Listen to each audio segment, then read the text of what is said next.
Hi, Commissioner Tariq. Thank you very much, sir, for speaking to the South Asia Monitor. I thought that perhaps you would like to share some of your thoughts with us about South Asia as a region. And I think a question that is often asked, which is, who are the stakeholders in South Asia? Do they have a common objective? And what is the South Asian identity? Is it purely political as we know it in SAARC?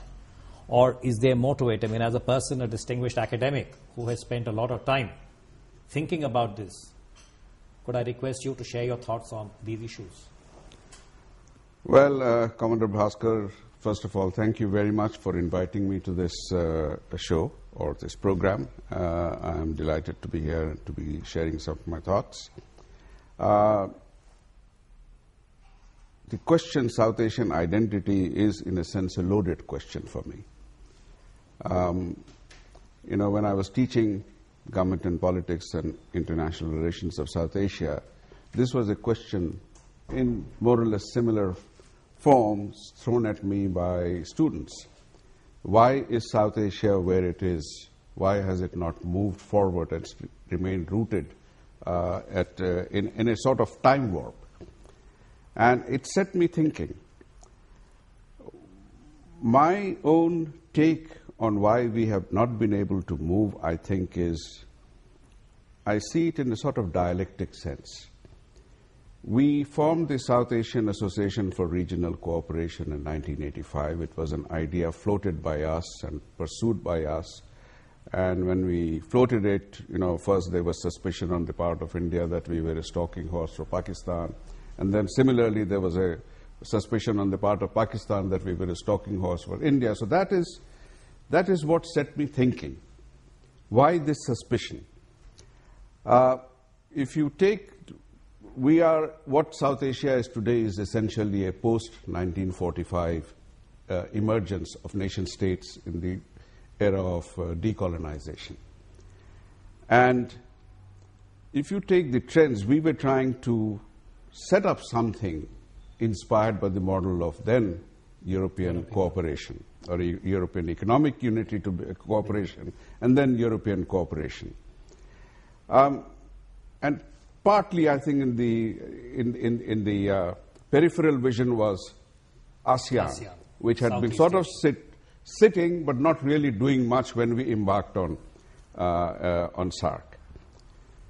And therefore, the natural question is, why did SAARC not go where EC and now EU or ASEAN have gone? And so going back again to 1945, I think the main thing that strikes one, if you examine it, is that in Europe there were centrifugal forces at work by the time World War II ended. Europe had been at war with each other for centuries. And I think 2 world wars finally brought the people together to redemand what they had asked for a century and a half earlier, that there should be some form of a united Europe. That was an idea that remained on the table, but it was very much in the background. It didn't come forward for a number of reasons. You had European cosmopolitanism, but that did not translate into a European Union.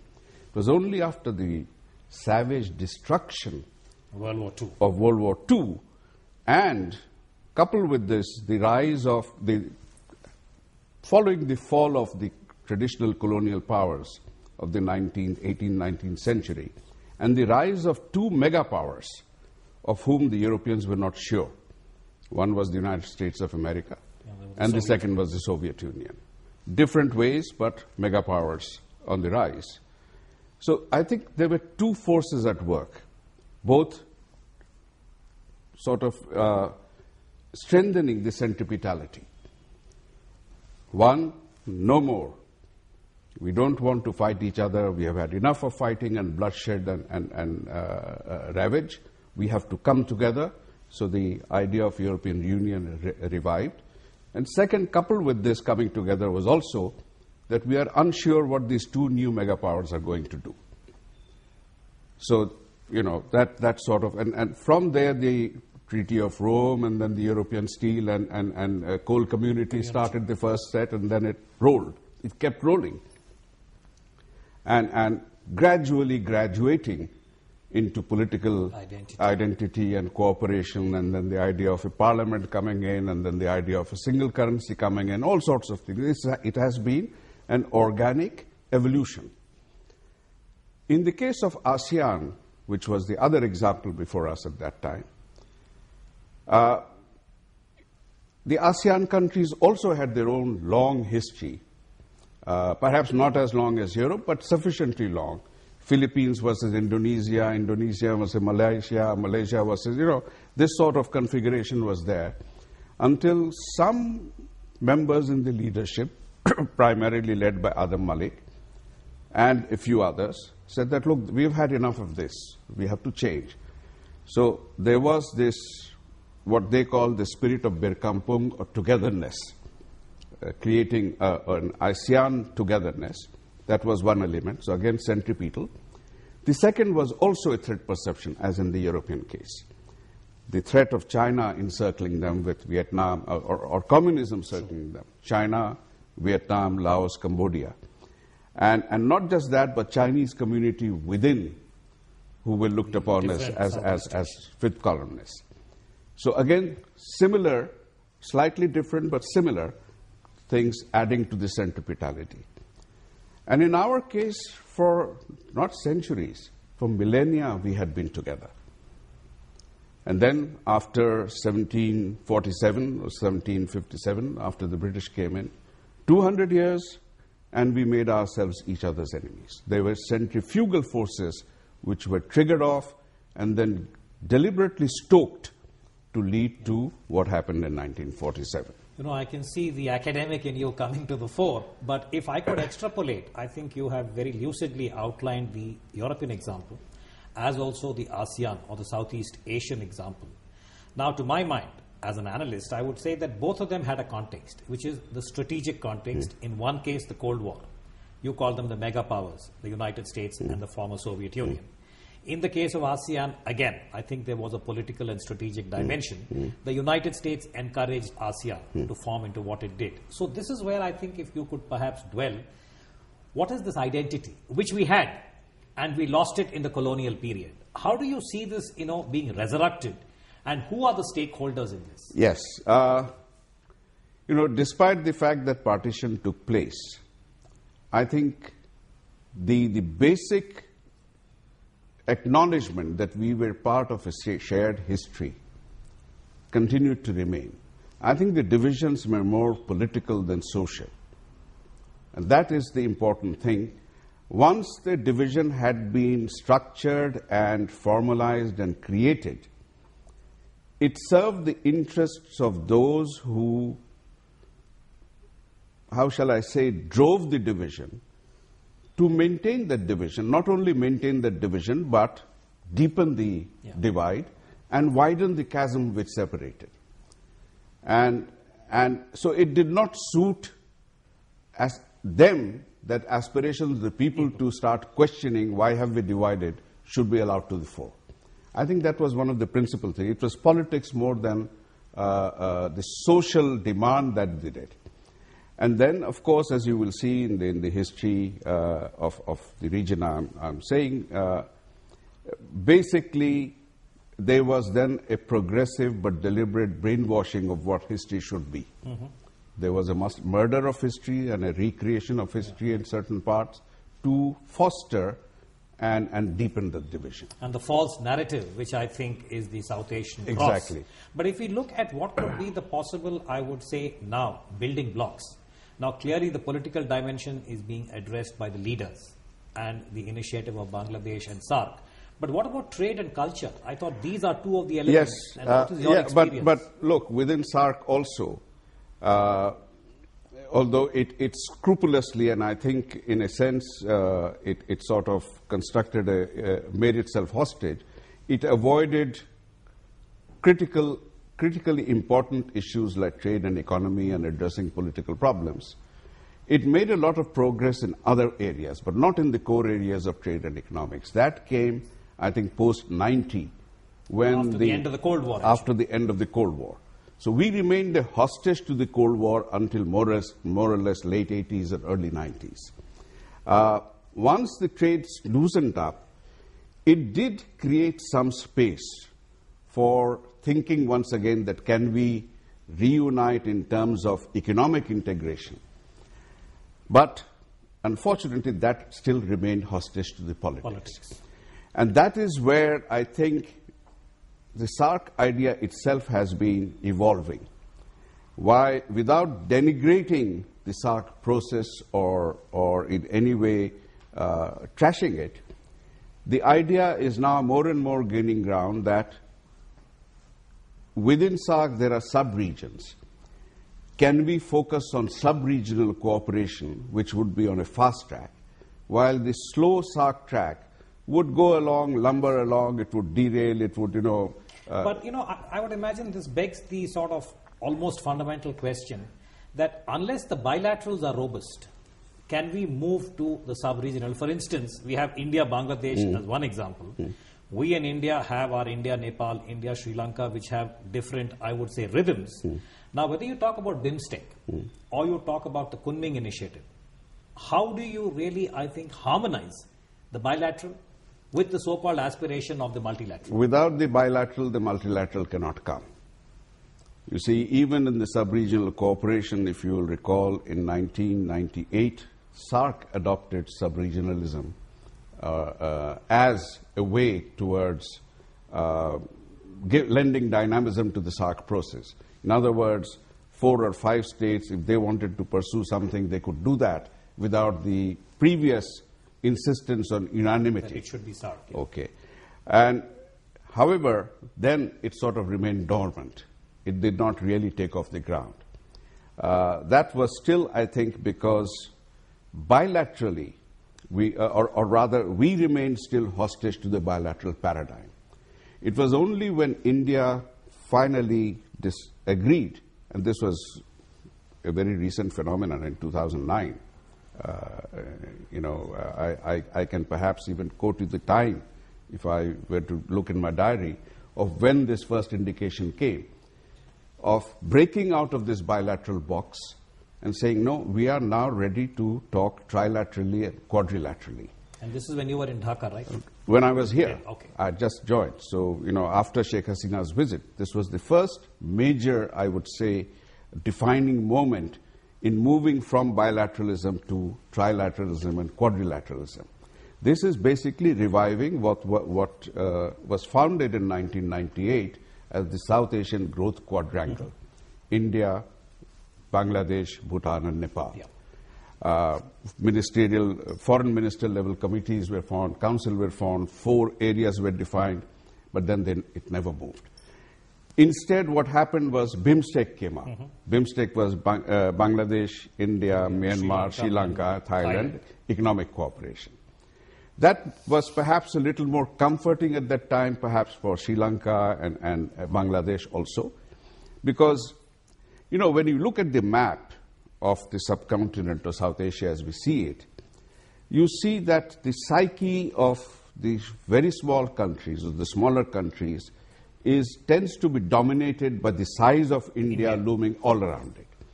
And I think that played a big role, fed by the alternate narrative of history that had been fed to almost 2 generations that had grown up. Okay. I think that break was a defining moment, and therefore the bilateral aspect is important, because unless India agrees to it, we cannot go anywhere, even on the sub-regional arena.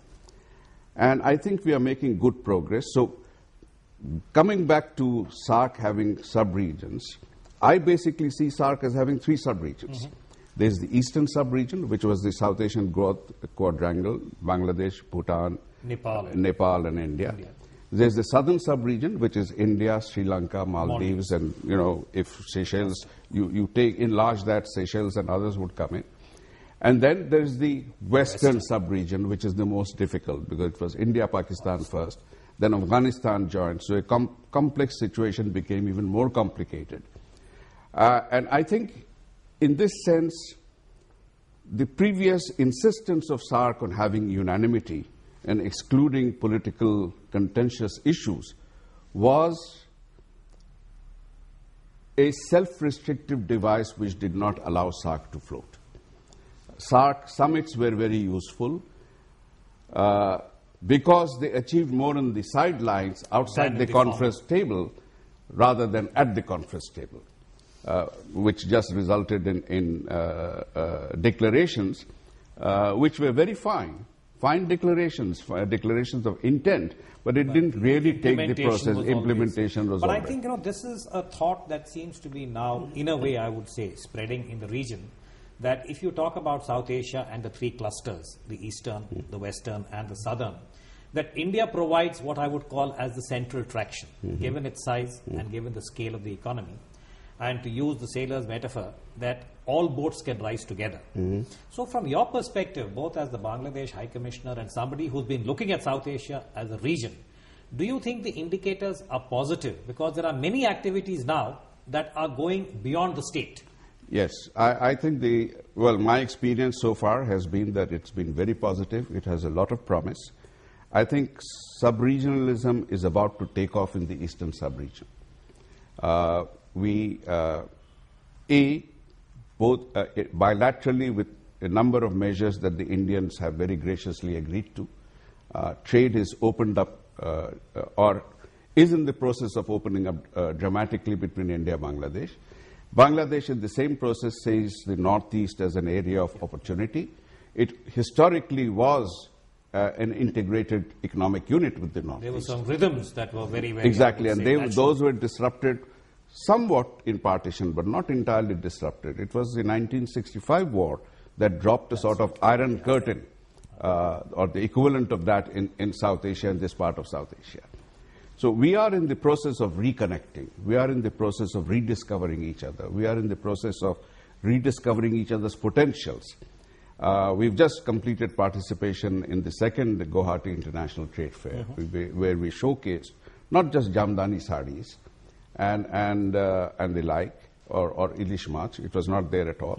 We showcased a range of products for which we found engineering products that are relevant to the region. And manufacturers. That has attracted a lot of attention. And I think likewise from that side, from our side, there are people eyeing investments as there are people eyeing investments from here. So that's one promising area. That is the first sign, but that is still bilateral. How do we go beyond bilateral to include the... And that is where I think the most important public indicator was in the framework agreement that was signed on September 6th by the two prime ministers in Dhaka. And in the framework agreement, there is a specific mention of sub-regional cooperation involving Bangladesh, India, Bhutan, or Bangladesh, India, Nepal, or having the three trilaterals merge at some stage. And again, I think we learned our lesson from the lesson that history taught us of why SAARC did not go. That don't force the fourth partner to commit. Hold it out, and Bhutan, Bangladesh, India will probably go much faster. I am hopeful that we'll have a meeting within the next couple of months with a document being published, which will identify the parameters.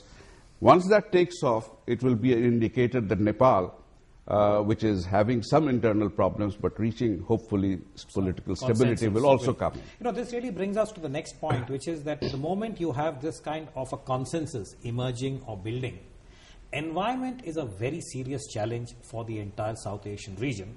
I would go to the extent of making it the Southern Asian region and including China also. You and I in the past have spoken about rivers and the need for some very, very objective review. Now, only in the last few days, there's been talk about Bangladesh, India, Nepal arriving at some kind of consensus on river sharing, and hopefully Bhutan can also be brought on board at some point.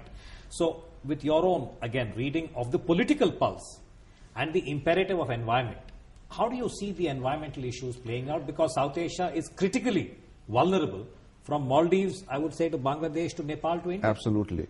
Now, this is another interesting coincidence of history. Perhaps sub-regionalism or regional cooperation in South Asia was an idea before its time in the mid-80s and then again in the mid-90s when sub-regionalism was tabled. The time has come now.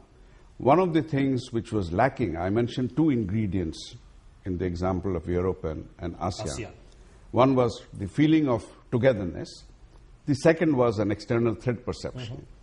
Now, our problem was that there was no external threat perception. It was an internal threat perception, an internal regional threat perception. Okay.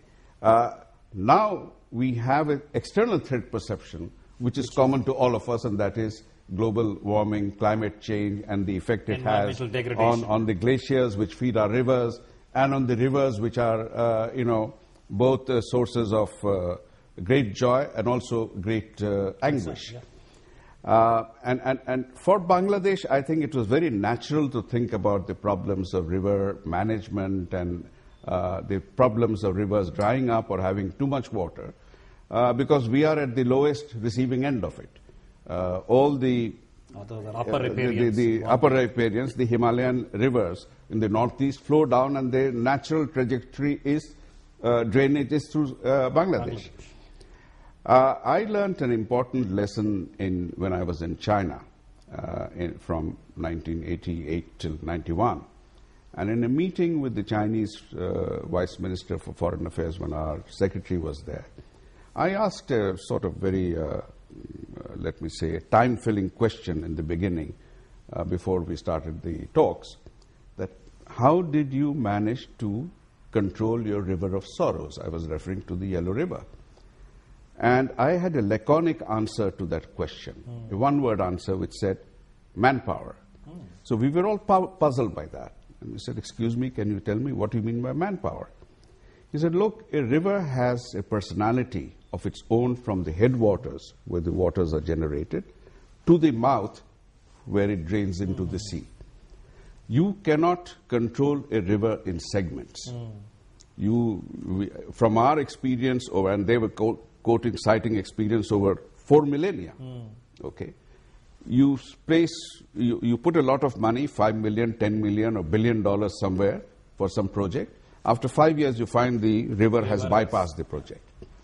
The only way you can manage to tame a river or train a river, you cannot tame a river. They said, we still have problems, but we managed to train it, is you undertake this training process simultaneously from the headwaters to the mouth. And so we have manpower, we poured them out along the banks of the river. And immediately it flashed in my mind that, okay, they have a river within one political entity. We had divided the rivers into political segments. Now, unless we got the politics together in a coordinated manner, we were not going to be able to solve the basin approach to river management. Now, when Sheikh Hasina, my Prime Minister, came here in 2010 January, before this, she'd already, we had long discussions, and she'd accepted that we cannot keep focusing on sharing waters which are fluid. You cannot divide a body of water in chunks and say this is mine and this percentage is mine. However, what you can do is jointly do basin management, because 60% plus of the waters flows out into the sea. How is it that you can tap more of that 60% before it flows out into the sea and harness that water? Which will mean not just that everyone gets the water they need, they manage the water in a better way, they balance the use between groundwater and surface water, because we have tended more to completely deplete our groundwater sources to dangerous levels. Arsenic leaching and other things are probably part of the manifestations of this. We need to let the groundwater recharge itself, shift more to surface water, find out ways and technology, and that can only be done together. It cannot be done. This, I think, is going to be a very abiding challenge for the region, but I think that's a good metaphor for us perhaps to look at the other issue. When you talk about the rivers of the region, that we are able to use only a fraction, and most of it goes into the sea.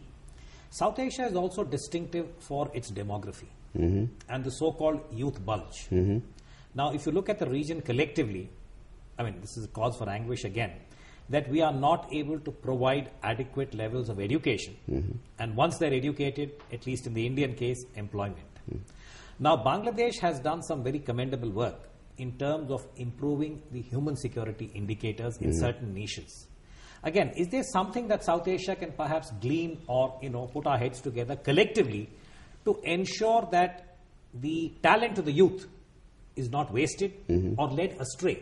I don't want to talk about extremist forces and ideologies because that is a concern. But how would you, again, as academic come diplomat? I think in a sense, Bangladesh has always been a nation of innovators. It's innovation which has enabled us to survive and actually trash the doomsday prophecy given by Dr. Kissinger, no less, way back in 1972, that it was doomed to be a bottomless basket case and couldn't survive. Well, he had some pretty dire predictions for India also. So anyway. that is some comfort, a small comfort, but no. But perhaps if I had been in his place at that time, as an academic, I would also have made the same predictions. However, one of the intrinsic qualities of an innovator is, or a survivor, is that he has an inherent sense of an entrepreneur. He sees an obstacle, he finds out his own way of going around that obstacle, otherwise he will not survive. He innovates, he thinks out of the box, he does unusual things, comes up. We have done a number of such things, and I think microfinance is one of the areas which brings me to the question that you were. When we emerged as a nation, it was almost a wasteland. There were 10 million refugees streaming back from India into Bangladesh. Whatever was left of the economy was very little, because most of it, the infrastructure had been destroyed, if not by the Pakistanis, then by the Mukti Bahini themselves, so that the Pakistanis would not be able to consolidate, to deny them that security. And there was nothing, zero money in the coffers. So Dr. Kissinger was not far off when he was viewing that landscape from that pedestal and saying that this country cannot survive. Okay. At any given point of time, anywhere in the developing country particularly, I think it's more relevant, but even in the developed countries, I've seen some of it in America, a government reaches out only to a percentage of the population. It can be small, it can be big. It can never reach all 100%. I think in our case, our government was probably able to reach to 30-35% at that time. This is just a figure from the top of my head. But what happens then to the remaining 55 or 65%, which is not somebody fills in? As in physics or nature, nothing remains a vacuum. Something will move in. Now, the outcome of that moving in will depend on whether that something moving in has a benevolent or a malevolent sort of... I think in our case, we were very fortunate. We had first a horde of international NGOs moving in to help, because Bangladesh war itself, the liberation war, had attracted a lot of publicity. And sympathy. And sympathy. People visiting the refugee camps, Kennedy visiting, Ted Kennedy at that time visiting. This had attracted a lot of worldwide attention. George Harrison, Ravi Shankar doing the Bangladesh concert in the States. However, I think the transformation came when, mimicking the international NGOs, local NGOs set up. And innovated. They set up, they innovated, they harnessed two things. They harnessed the capacity of the poor to be able to do things with small amounts of money. And they harnessed the energy and resource skills available to women who otherwise would remain unemployed. I think that's one of the most important, I would say, indicators of Bangladesh, the way in which you've been able to provide a certain degree of gender equity also. But on that note, I think, you have really struck a chord to say that for South Asia, we need to, again, I think, revive these two elements. We need to revive that. Whether this... We need to revive that. You mentioned the youth bulge. If you take the recent elections, and I'm not just saying, I think demographically, the nature of the electorate has changed worldwide. But I think most noticeably, it has changed in South Asia. High Commissioner, I think on that note, perhaps we are all stakeholders in the South Asian effort and objective. Thank you very much for speaking to us. Thank you very much. It's been a pleasure.